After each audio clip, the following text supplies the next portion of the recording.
Eu quero hoje trazer uma palavra ao seu coração, em cima do texto de Oséias, capítulo 6, versículo de número 3. Quero que você abra sua Bíblia comigo, nesse texto, Oséias, capítulo 6, versículo de número 3. Caso você não saiba aonde está o livro de Oséias, é um sinal que você está precisando de um negócio chamado EBD, Escola Bíblica Dominical. Oséias é um dos profetas menores, fica depois do livro de Daniel e antes do livro de Joel.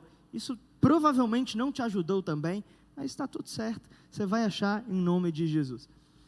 A palavra de Deus, ela tem algo a dizer ao meu, ao seu coração nessa tarde, e ela diz assim, em Oséias capítulo 6, versículo de número 3.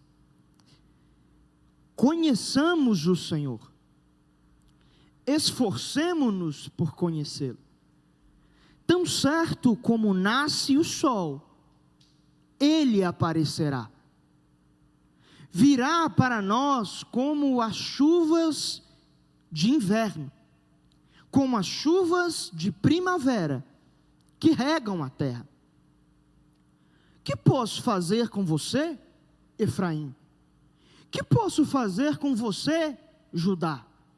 O seu amor é como a neblina da manhã, como o primeiro orvalho, que logo evapora. Por isso, eu os despedacei por meio dos meus profetas, e os matei com as palavras da minha boca. Os meus juízos reluziram como os relâmpagos sobre vocês, pois desejo misericórdia e não sacrifícios, conhecimento de Deus em vez de holocaustos. Feche seus olhos, curva a sua cabeça, vamos orar nessa tarde para que o Senhor fale comigo e com você. Senhor, muito obrigado, Senhor, por essa tarde. Obrigado porque cada um aqui, Senhor, dos quais eu me incluo, nós temos infinitos motivos para te agradecer. Não permita, Senhor, com que a ingratidão tome conta do nosso coração. Não permita com que a incredulidade tome conta do nosso coração. Nós estamos vivos hoje pela tua misericórdia, Pai. Mas algo mais eu te peço, Senhor.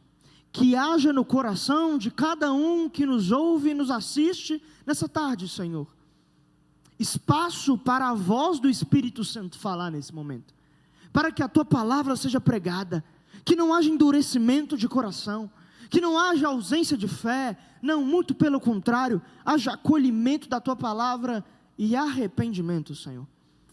Que isso haja no nosso coração. Não queremos endurecer o nosso coração, queremos nesse momento abrir o nosso coração para que o Senhor fale conosco. Fale conosco, doce Espírito Santo. Essa é a nossa oração, em nome de Jesus. Amém, amém e amém. Meus irmãos, o título do nosso sermão nessa tarde é Menos religião, mais relacionamento. Irmãos, nós como brasileiros somos tipicamente um povo muito religioso. Basta, por exemplo, para você saber isso, pegue um Uber nos próximos dias. A probabilidade de você encontrar um motorista que tem um crucifixo preso aqui no seu retrovisor central é muito grande. Ele tem ali um símbolo da sua religião. Mas converse com esse motorista. Veja se ele conhece a palavra e se ele conhece a Deus. Você provavelmente verá que é apenas uma religião e não um relacionamento com Deus. E a verdade é que temos, por natureza, essa religiosidade dentro de mim e de você. Mas tem pessoas dentro da igreja que não possuem relacionamento com Deus. Possuem uma religião de fachada. E vir no culto, e estar aqui, ouvir um sermão, ler a Bíblia, participar de uma célula, de um GC, é só um ritual. É só uma fachada. Ele não quer conhecer a Deus. Ele não quer relacionamento com Deus. E isso nos toca diretamente. E é sobre essa distinção, para sabermos aonde estamos vivendo uma religião, e aonde estamos vivendo um relacionamento com Deus, que eu quero falar com você. Porque, irmãos, o cristianismo não é mais uma religião. O cristianismo é o véu que Cristo rasgou, para que tivéssemos livre acesso ao Pai. Isso significa que ser crente não é simplesmente escolher uma religião e ter algo que você diz crer. Não, é um estilo de vida, é um relacionamento com Deus que agora está disponível, porque Jesus tornou esse relacionamento possível. Entendendo isso, eu quero introduzir você rapidamente ao livro de Oséias. Irmãos, o profeta Oséias faz parte dentre o conjunto de profetas que nós chamamos de profetas menores. E esse profeta em específico, nós não sabemos muita coisa sobre ele. A única coisa que sabemos é que o nome de seu pai é Beeri e não apresenta a sua genealogia. Então não sabemos qual é a profissão de Oséias, qual é a genealogia da família de Oséias. Só sabemos basicamente o nome de seu pai. E não temos nem mesmo registrado em seu livro o chamado de Deus a Oséias. Oséias simplesmente é um profeta de Deus e a Bíblia não se preocupa em narrar esse chamamento. Mas a mensagem de Oséias ela é muito particular, porque eu diria que o livro de Oséias é um livro extremamente duro e pesado, porque nós estamos diante de um homem que, sabe o que Deus pediu a esse homem? Deus pediu a Oséias que ele se casasse com uma prostituta, e ele amasse essa esposa, que era uma prostituta, que se prostituía. Sabe por quê?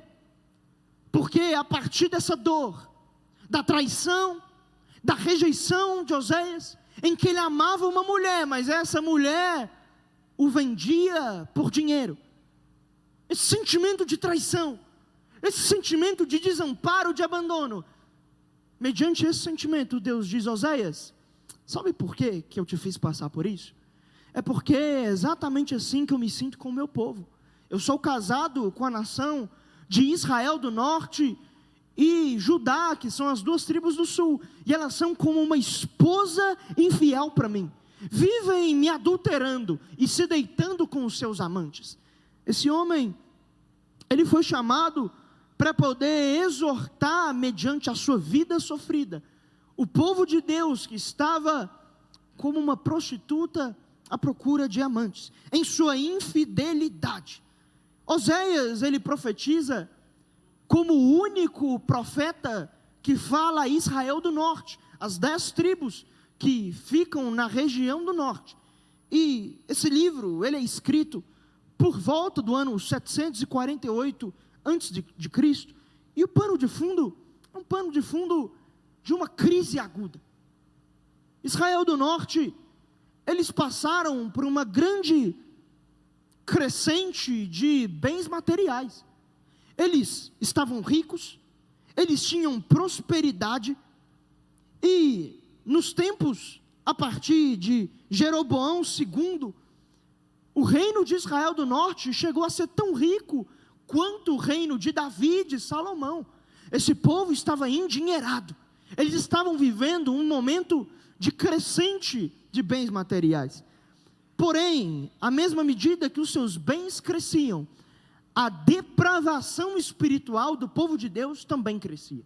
Esse povo começou a se entregar aos deuses pagãos, principalmente aos deuses da Assíria, e mediante essas divindades, eles começaram a praticar todo tipo de rito e de culto que Deus abominava. Esse povo se entregou aos excessos dos vícios sexuais, à violência, ao alcoolismo, às indulgências, que gerou um quadro avassalador. E o texto paralelo de 2 Reis, capítulo 23, versículo 7, mostra que nesse mesmo tempo do profeta Oséias, o povo estava tão depravado, tão lançado nas suas imoralidades, que eles cometiam imoralidade dentro do templo, até mesmo relações que não eram heterossexuais. Eles chegaram nesse nível de perversão contra o Senhor, embora soubessem a verdade. Mas a partir dessa crise aguda, nos tempos de Oséias, Deus ele começa a quebrar essa nação. Eles começam a perder todos os seus bens, o seu poderio militar vai embora, e eles agora estão sendo reféns entre a Assíria e o Egito. Não são mais uma nação que é uma hegemonia mundial, que eles dominavam sua própria política, ditavam suas regras e conquistavam o que bem queriam. Não, agora eles dependiam de alianças de outras nações mais poderosas, e estavam no meio de uma ferida, estavam sendo feridos. As 10 tribos estavam perdendo poder, vidas eram tiradas, as pessoas cada vez mais ficavam mais pobres, e eles não percebiam que isso era uma disciplina de Deus, por causa dos pecados desse povo. Eles estavam sendo feridos por Deus, mas se recusavam a voltarem-se para Deus, para serem curados, porque o mesmo Deus que os feriu, estava disponível para curá-los novamente. Irmãos, é nesse momento que nós estamos aqui, nesse capítulo 6, aonde Oséias está chamando o povo para retornar aos caminhos do Senhor. Um povo que conhecia Deus, sabia quem Deus era, sabia as suas leis, sabia a história do que Deus fez com Moisés, como esse povo chegou com prodígios e sinais na terra prometida, mas não tinha mais relacionamento com esse Deus. Parece muitos cristãos por aí, que sabem quem é Jesus, mas Jesus não sabem quem eles são, que sabem da Bíblia, conhecem a Bíblia, mas a Bíblia não os conhece, porque eles não vivem de acordo com a palavra de Deus. São pessoas que possuem um crucifixo, quase um amuleto místico de Jesus, mas a verdade é que elas nunca aceitaram o sacrifício de Cristo nos seus corações. Era um povo religioso, mas que não tinha relacionamento. Irmãos, entendendo isso, entendendo esse chamado de Deus para abandonarmos a religiosidade e voltarmos a um relacionamento, eu quero expor novamente esse texto com você. O versículo 3, ele diz assim, e eu vou extrair algumas aplicações para mim e para você. Conheçamos o Senhor, esforcemo-nos por conhecê-lo. Tão certo como nasce o sol, ele aparecerá. Virá para nós como as chuvas de inverno, como as chuvas de primavera que regam a terra. Primeiro ponto que eu quero tratar com você: um esforço saudável e constante nos leva a um relacionamento sobrenatural com Deus. O profeta declara, inspirado por Deus, dizendo: ei, vamos conhecer o Senhor, vamos nos esforçar em conhecê-lo. O profeta estava dizendo: ei, você quer ter relacionamento com Deus? Isso exige um esforço da sua parte. Isso exige que você se esforce para ter um relacionamento com Deus. E você tem que ter isso constantemente. Conheçamos o Senhor, esforcemo-nos por conhecê-lo. Ou seja, não basta começar um relacionamento com Deus, é necessário manter um relacionamento com Deus, sem deixar essa peteca cair, sem deixar a linha do relacionamento com Deus ser interrompida. Irmãos, a realidade é que para ter um relacionamento com Deus, você precisa fazer a sua parte. Um relacionamento com Deus, irmãos, não é um ritual que nós fazemos, dizendo: olha, eu vou cumprir essa tabela com Deus aqui, eu vou realizar essa meta que eu tenho aqui, e aí Deus vai ficar de bem comigo. Não é isso.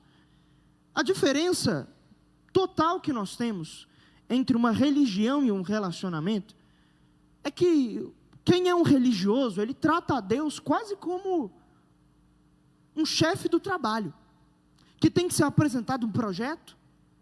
Mas o que Oséias está dizendo aqui é muito diferente. É sobre se esforçar para conhecer alguém. É um relacionamento, não de um funcionário e um patrão, mas de um pai com um filho, de alguém que ama outra pessoa. Irmãos, a mim, por exemplo, eu estou hoje há 25 dias de me casar, É impressionante porque você se esforça para conhecer a pessoa que você ama. Você não tem como se fosse uma espécie de meta. Olha, eu preciso ver a minha noiva hoje, porque senão vai dar problema. Não, eu amo ela. E por isso eu me esforço por conhecê-la. Isso é um relacionamento saudável.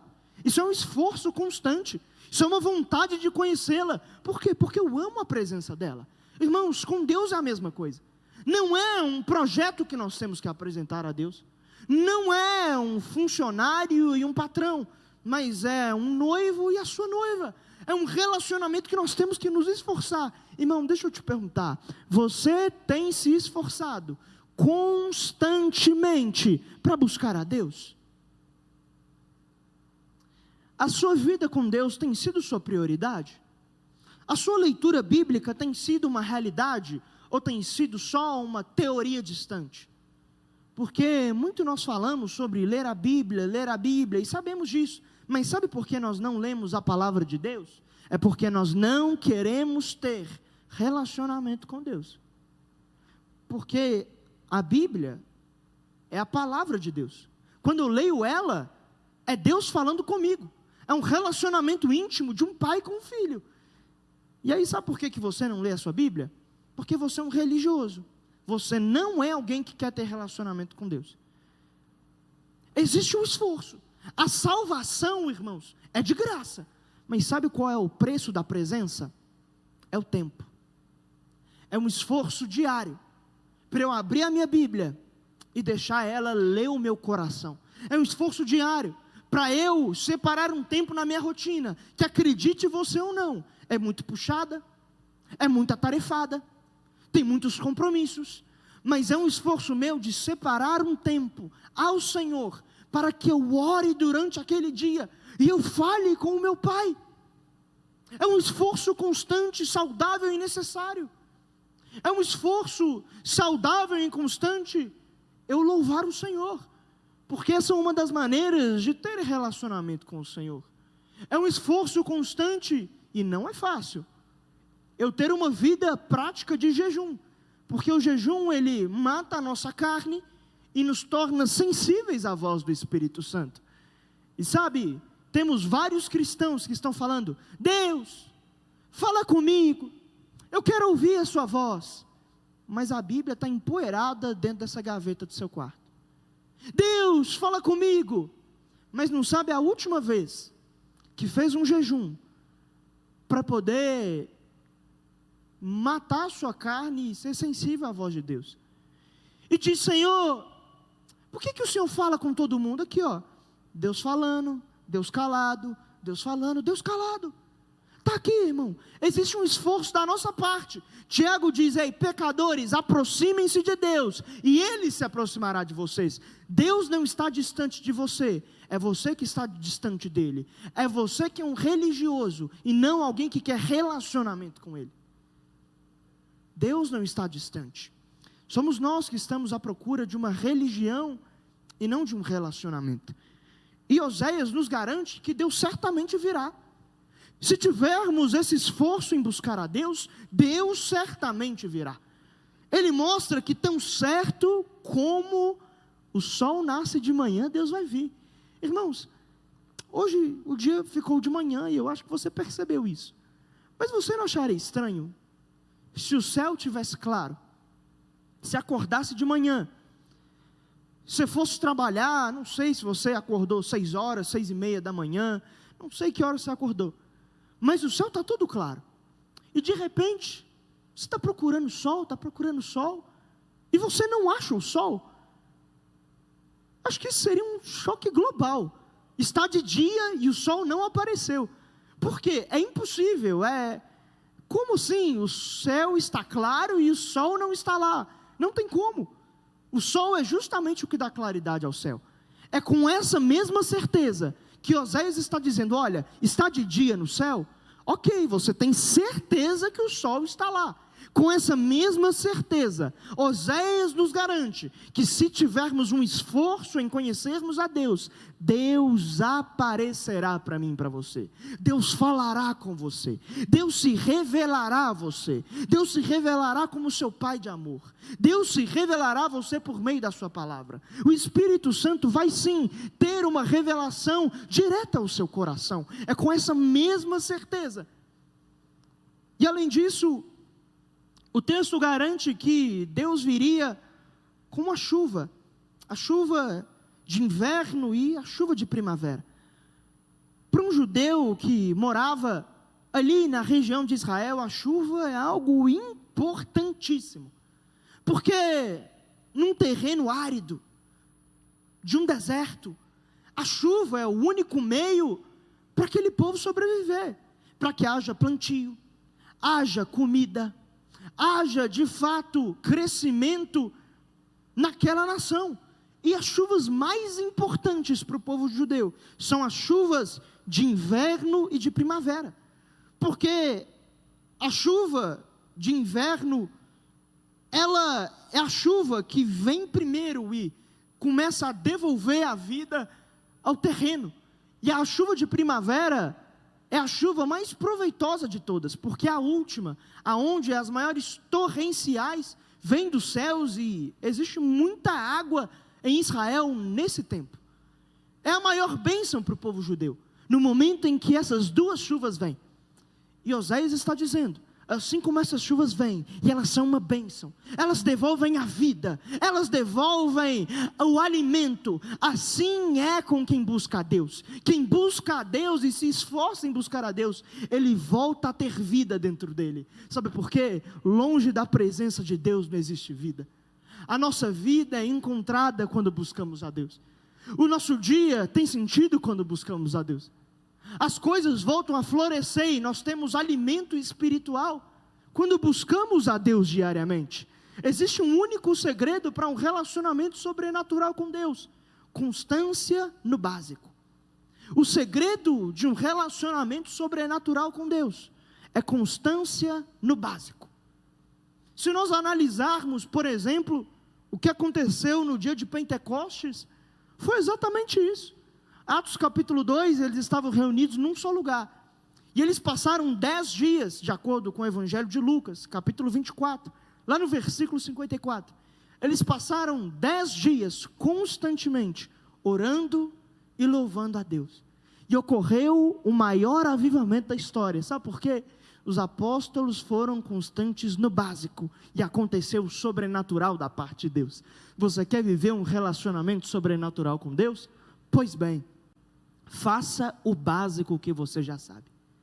Esforce-se em ter um relacionamento com Deus, e Deus certamente virá. Assim como o sol nasce, assim como as chuvas vêm e trazem a vida, existe um relacionamento sobrenatural com Deus, e nós precisamos nos esforçar para acessar isso. E parêntese que eu preciso fazer, é que esse esforço é um esforço saudável, não é um esforço que você tem que desesperadamente abrir mão da sua vida, do seu emprego e ser um monge que fica o dia inteiro orando, lendo a Bíblia e louvando. Não, não é isso. É um esforço saudável. Deus entende a minha, a nossa rotina. A religião, ela propõe justamente o contrário, um esforço não saudável, mas um relacionamento com Deus, ele propõe um relacionamento que é saudável. Não vai matar você, vai te dar vida. Não vai ser um peso na sua rotina, vai ser um alívio para você. Mas eu quero ler com você o versículo 4, que diz assim: que posso fazer com você, Efraim? Que posso fazer com você, Judá? Seu amor é como a neblina da manhã, como o primeiro orvalho que logo evapora. Segundo ponto, a religiosidade nos leva a um amor emocionalista. Irmãos, Deus diz que o povo de Israel, eles tinham amor a Deus. Mas sabe como é que era o amor a Deus do povo de Israel? Era como o orvalho da manhã, que logo desaparece. Amanhã é um tempo muito bom, em que tem o frescor da noite que está preservado pela umidade do ar em uma terra fria, e não está tão quente, o solo está fresco. Além disso, as chuvas de manhã prometem, mas logo vem de manhã nas terras quentes dos desertos de Israel, o calor com sol, e ele vai surgindo, e logo tira aquela umidade, aquele orvalho, que havia pairado num ar úmido, numa terra fresca, durante toda a madrugada. E isso acontece repetidamente, todos os dias em Israel. De noite, o ar está úmido, está fresco, existe um orvalho, a terra está fria, mas de manhã, assim que o sol nasce, o orvalho que estava sobre aquela terra, ele vai embora, porque o sol dissipa, manda embora esse orvalho e começa a aquecer toda a terra daquele deserto. O que Deus está dizendo é: olha, o amor de vocês é um amor muito legal, vocês vêm à minha presença e a primeiro momento vocês me amam, vocês se reúnem no culto e vocês cantam com tanto entusiasmo, mas aí sai do culto e vocês me esquecem, o orvalho de vocês dissipam logo logo, assim como de manhã acontece, assim como alguém que vai a um show e se emociona, tem vários sentimentos, mas aquilo não perdura. Assim é você, meu povo, vocês me amam, mas vocês na verdade só têm um amor emocional. Irmãos, sabe qual que é o nosso problema como geração de cristãos? É que nós somos cristãos viciados em dopamina. A nossa geração é uma geração viciada em prazeres rápidos e fáceis. Não é à toa que muitas pessoas passam grande parte do dia mexendo no seu celular, porque possuem um alto vício em ver vídeos e dopaminas rápidas, e muitos estão fazendo a mesma coisa com Deus. Irmãos, não estou dizendo que nós não podemos nos emocionar na presença de Deus, mas não adianta vir no culto, chorar no culto, cantar no culto alto, se emocionar, se arrepiar, se isso não te transformar. Não adianta ter um amor que é pautado na sua emoção. E as pessoas vivem falando assim: pastor, mas eu não estou assim sentindo a presença de Deus. Irmãos, se o seu relacionamento com Deus é pautado naquilo que você só sente, você vai ter dias que você vai gostar muito de Deus, mas nos dias que você não sentir nada, você vai deixar de amar a Deus. E é justamente isso que a religião propõe, é um amor emocionalista, venha numa montanha russa da fé, tenha uma experiência, e não saia diferente, fique assim mesmo. Irmãos, o amor a Deus não é uma emoção, o amor a Deus é um estilo de vida. O amor a Deus não é somente um sentimento, pode ter, sim, claro, óbvio, mas o conceito de amor hoje em dia está muito deturpado. As pessoas acham que amor é só um sentimento. Não, irmãos, o amor, ele é principalmente uma ação,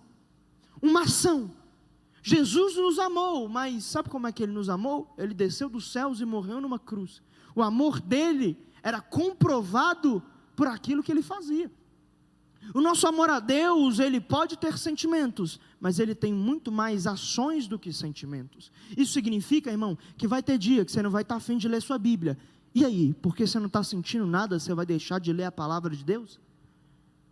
E aí, vai ter dia que você não está a fim de orar, não.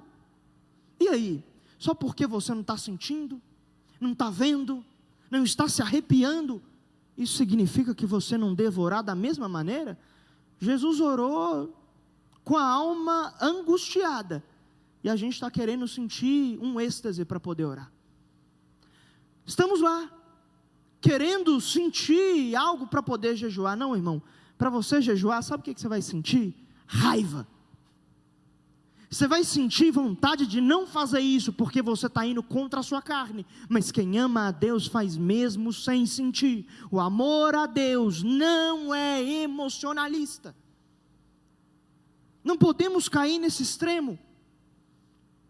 Mas eu quero ler com você o versículo 6, que diz assim: pois desejo misericórdia e não sacrifícios.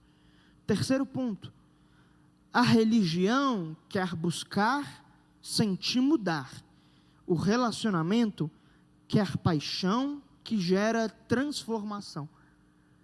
Deus está dizendo, olha, eu não quero um mero sacrifício de vocês. Eu não quero que vocês venham aqui, ofereçam um novilho, um boi e realizem a lei de Moisés. Não, eu quero misericórdia. Essa palavra hebraica, hesed, traduzida por misericórdia, é amor por outra pessoa, que se baseia no conhecimento dessa pessoa. Aqui a palavra misericórdia significa um amor que vem de dentro para fora, e que transforma de dentro para fora. O que Deus está dizendo, traduzindo bem ao pé da letra, é: eu quero o amor verdadeiro de vocês, e não o sacrifício exterior de vocês. Eu quero um amor que vem de dentro para fora, e não um ritual que vai de fora e não muda nada do lado de dentro. É isso que Deus está dizendo. Irmãos, a verdade é que tem como você buscar a Deus e ser o mesmo. Mas aí você não está buscando a Deus, você está buscando uma religião. Eu vejo, vez ou outra, por exemplo, a gente abre o Instagram e vai no stories de uma pessoa, e é impressionante muitas vezes a capacidade das pessoas de, por exemplo, conseguir conciliar os dois lados de uma mesma moeda. A pessoa posta de manhã no culto, aí o story seguinte é ela pulando o carnaval. Irmãos, essa pessoa não encontrou o amor de Deus, porque o amor de Deus se transforma de dentro para fora. Essa pessoa, ela na verdade encontrou uma religião, encontrou um amuleto da sorte, encontrou um Deus que é muito legal para ela, e que ela acha que está tudo bem em buscar a esse Deus e não ser transformado. Mas todos os homens que encontraram a Deus em sua palavra, eles nunca mais foram os mesmos, nunca mais foram os mesmos. Isaías, diante da glória de Deus, ele disse: ai de mim que sou homem de lábios impuros. Saulo de Tarso cai do cavalo e muda completamente de vida. Não tem como buscar a Deus e não ser transformado naturalmente. Por quê? Irmãos, deixa eu ilustrar isso daqui para você. Eu estou aqui pregando e vamos dizer que eu viesse aqui pregar, e deu o horário de eu vir aqui pregar, mas eu não chego aqui. Eu chego atrasado, e aí no fim do culto, vocês me veem chegando aqui, e todo mundo fica assim: uai pastor, mas o que aconteceu que você está tão atrasado?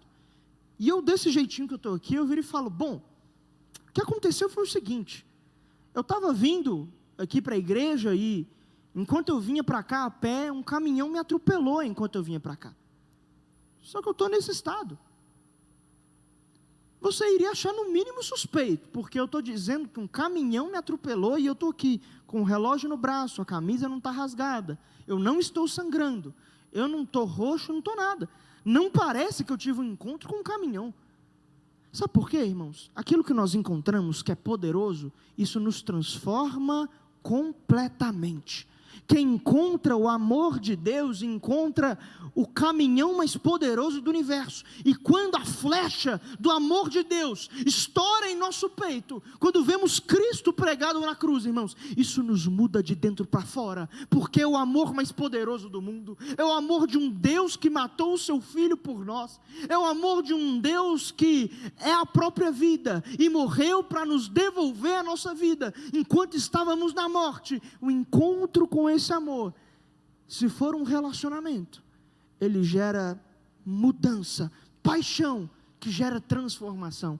Mas a religião, que é só um Jesus histórico e teórico, mas não, nós não queremos um Jesus histórico e teórico, nós queremos aquele que morreu, ressuscitou, está vivo, passeie no meio da sua igreja, exorta e transforma a sua igreja, e muito em breve virá para buscá-la santa, redimida, sem culpa, sem mácula. Mas eu quero ler a última parte do versículo 6, e aqui nós vamos encerrar. Versículo 6 diz assim: conhecimento de Deus em vez de holocaustos. Quarto e último ponto: a religião quer um sacrifício vazio, um relacionamento, deseja conhecer mais a Deus. Deus está dizendo: eu não quero os holocaustos de vocês, eu quero que vocês me conheçam, quero que vocês saibam quem eu sou, eu quero que vocês tenham na ponta da língua o fato de quem eu sou. Irmãos, é por isso que nós buscamos a Deus.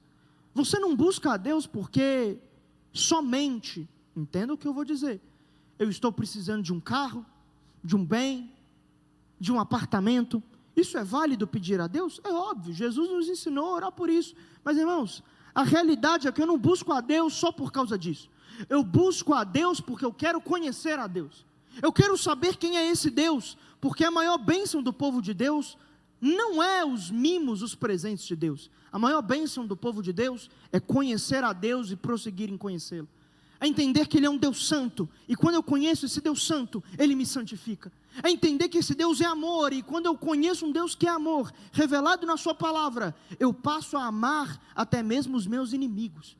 Eu passo a amar até mesmo aqueles que fazem fofoca de mim. Eu passo a amar aquelas pessoas da minha família que fazem mal a mim.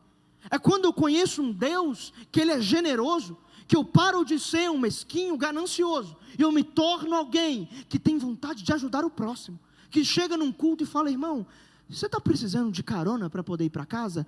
Eu posso dar uma carona para você. Não, é fora de mão, não me leva não. Não, eu pago o Uber para você. É quando eu conheço esse Deus dessa maneira que Ele me transforma. Eu conheço a Deus não pelo que Ele pode me dar, irmãos. Nós não estamos precisando, muitos de nós. Não estou dizendo que não possa pedir, mas muitos aqui não estão precisando de carro, de casa, de bens. Nós estamos precisando de conhecimento de Deus. Estamos precisando vislumbrar o que os anjos vislumbram. Estamos precisando conhecer a Deus e prosseguir em conhecer.